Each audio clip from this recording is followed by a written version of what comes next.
Thanks for joining this webinar to learn about StudentTracker 3.0.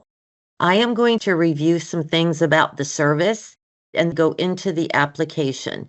This is meant to be short. I'm only focusing on a few pieces of functionality. Going forward, I will work with my client education specialist to create short videos you can watch at your own speed and learn about 3.0. Starting with the web pages, here is the URL.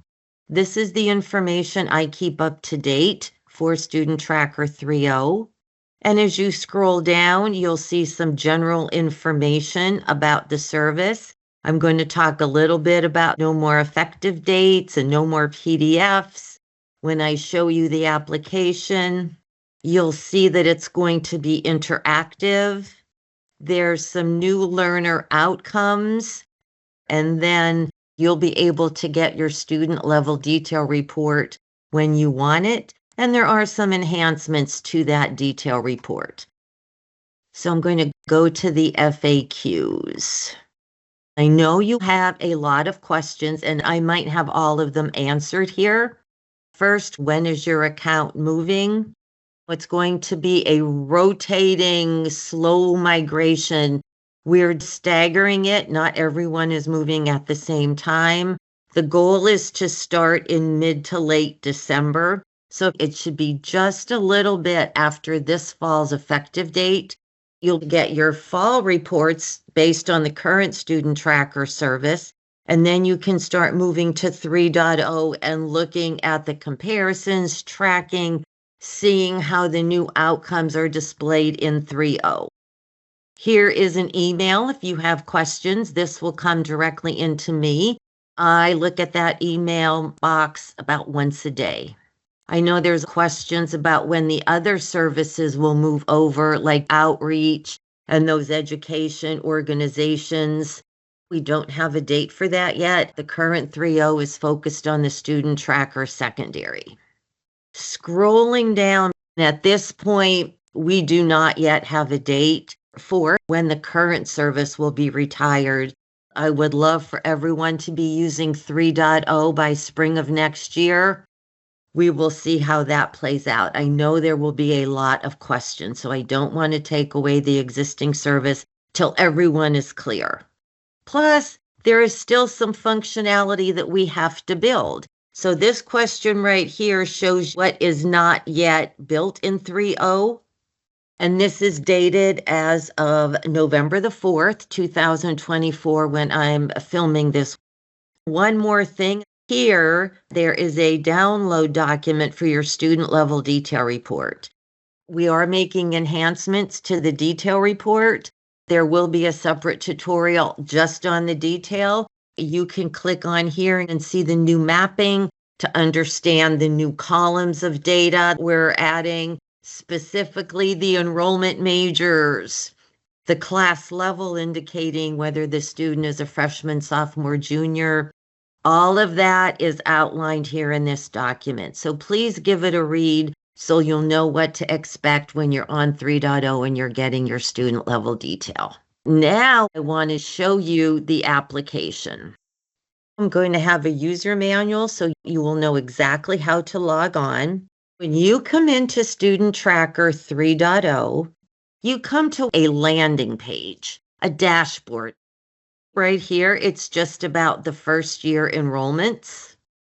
Down here, we have retention and persistence, and then we have completers. Hopefully, those three ring a bell. They're very similar outcomes in the current StudentTracker PDF report.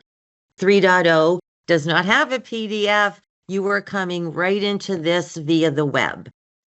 This data in 3.0 is going to be refreshed every morning. Today, 11/4, it was refreshed at 6:59 a.m. So this is a big change from the current service where you have effective dates. You have to wait for us to set the date. You have to wait for us to generate the reports and send them to your FTP. In 3.0, you'll be able to come out and access your data Every day might be a little bit too often, but once a week, and you'll get a sense of what's going on with your student high school cohorts. So I want to talk about this first outcome here, which is your first year enrollment. Notice how it's the class of 23-24. And I bet some of you are saying, I thought we couldn't get data for the class of 2024 until after the effective date. Well, because no more effective dates, you can start seeing data for the most current class within about 2 days or so after you've submitted that file of graduates successfully. Here is a little help content that helps you understand the date range we use for determining a high school class. This was defined by our research center 12, 13 years ago when we launched the StudentTracker high school service. So if you look here, you're going to see, hey, wait a minute, enrollment in college during high school? Yep, that is a brand new outcome that we are now going to report for you. Dual enrollment is very popular nowadays. Many students are taking classes during high school, so we're showing you that stat. We still have the enrollment in first fall and first year that we currently return. And while you see the percentages, you'll be able to hover over each outcome to get the counts. Today, if you're looking at this, your outcomes for first fall and first year will be exactly the same. And you're saying, what does that mean? And then you see over here, students currently enrolled. Well, how is that different? To help explain that, I'm going to expand here. This is where we have put help content to help you understand exactly how those outcomes are calculated. First fall has always been a date range of a post-secondary term, 8/15 through 10/31 of the graduation year. When we look at a first year, it's 8/15 of the graduation year through 8/14 of the next year. So keep those dates in mind. And then for current enrollment, it's based on today, whether that student has an enrollment term that begins, ends, or crosses through the current date. So with those dates, you'll see how these could overlap at any given point in time or how they could be different. If you come out here on December 30th, you're probably not going to have any students currently enrolled. You might have one or two if they're taking some type of holiday session or something. And again, this help content is here, easy for you to see. Scrolling down to retention and persistence, notice this class is a few years old, which makes sense because to get this outcome, you have to have that first class have completed their first year so that you know what you're measuring. That's your denominator. And then whether they're returning for year 2. And again, right here, we have all of the help content.